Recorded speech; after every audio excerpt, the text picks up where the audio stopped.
For the reasons I cited earlier, Canada intends to recognize the State of Palestine at the 80th session of the United Nations General Assembly in September 2025. This intention is predicated on the Palestinian Authority's commitment to much-needed reforms, including commitments by the Palestinian Authority's President Abbas to fundamentally reform its governance, to hold general elections in 2026 in which Hamas can play no part, and to demilitarize the Palestinian state. Canada will increase its efforts in supporting strong democratic governance in Palestine and the contributions of its people to a more peaceful and hopeful future.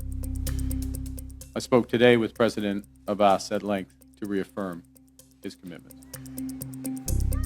Canada reiterates that Hamas must immediately release all hostages taken in the horrific terrorist attack of October 7th, that Hamas must disarm, and that Hamas must play no role in the future governance of Palestine. Canada will always steadfastly support Israel's existence as an independent state in the Middle East, living in peace and security. Any path to lasting peace for Israel also requires a viable and stable Palestinian state, and one that recognizes Israel's inalienable right to security and peace. Des Affaires étrangères du Canada. After a few remarks, we'll go to the question period. Canada will be a constructive partner in building a just, meaningful, and lasting peace in the region, and a future that respects the dignity, security, and the aspirations of all Palestinians and Israelis. Prime Minister, you have the floor.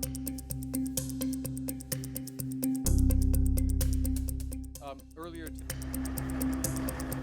the deepening suffering of civilians leaves no room for delay in coordinated international action to support peace, security, and the dignity of human life.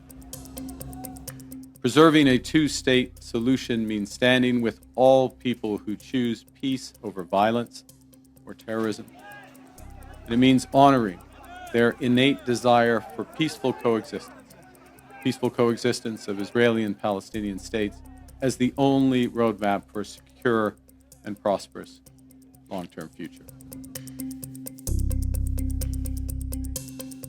Prospects for a two-state solution have been steadily and gravely eroded, including by the pervasive threat of Hamas terrorism to Israel and its people, culminating in the heinous attack of October 7, 2023, and the terrorist organization Hamas's long-standing violent rejection of Israel's right to exist and its rejection of a two-state solution.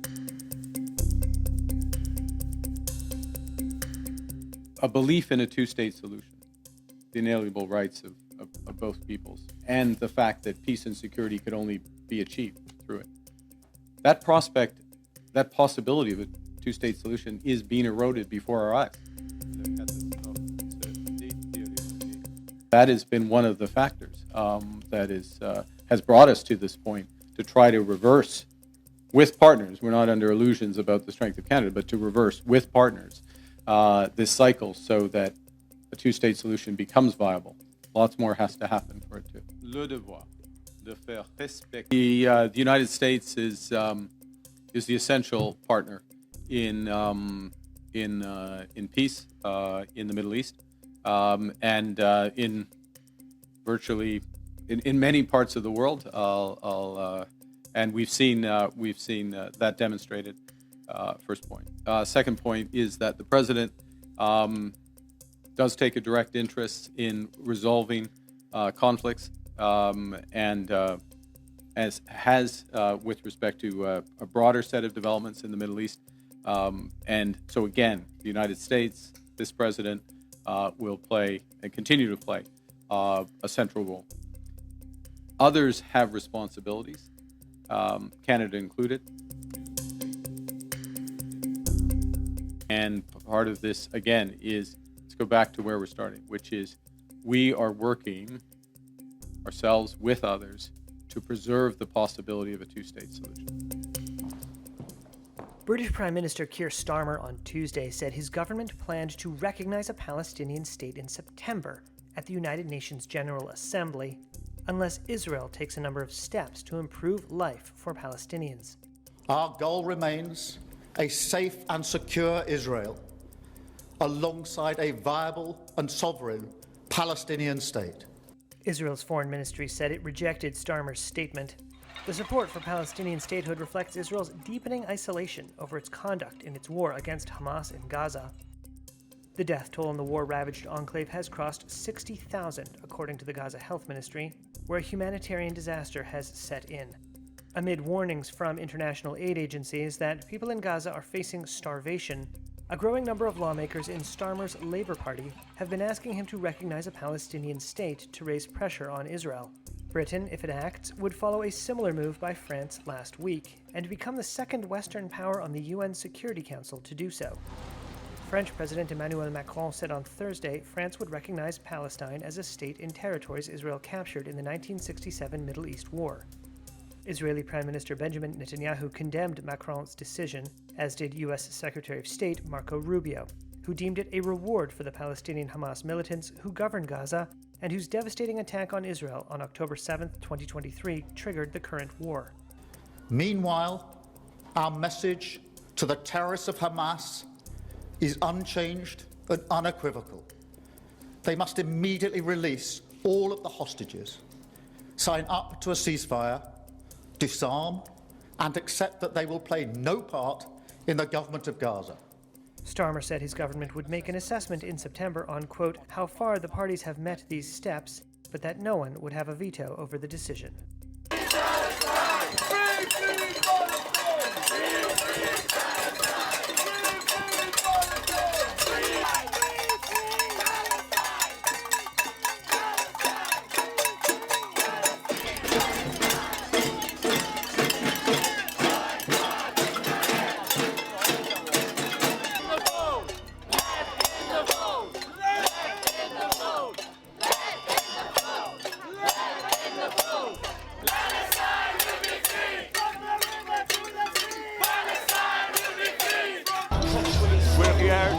Action from the government of Malta against this Israeli-imposed mass starvation in Gaza.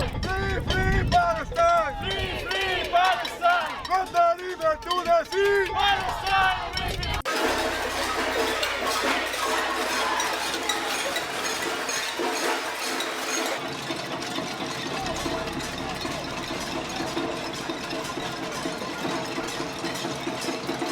The government of Malta needs to take action now. There's a lot it can do, but it is doing nothing at all.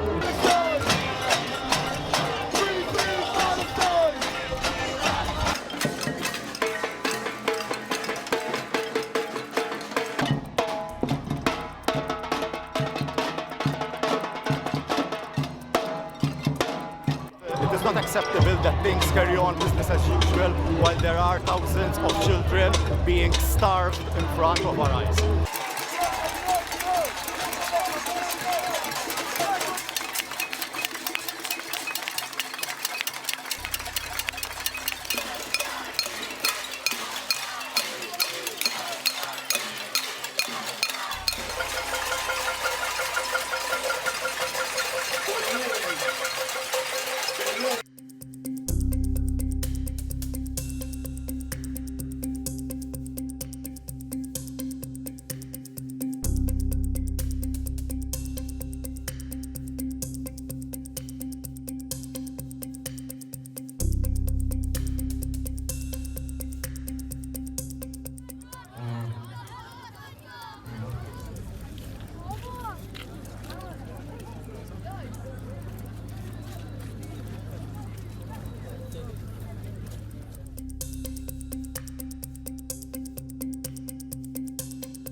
fighting so long and so hard that they don't know what the they're doing.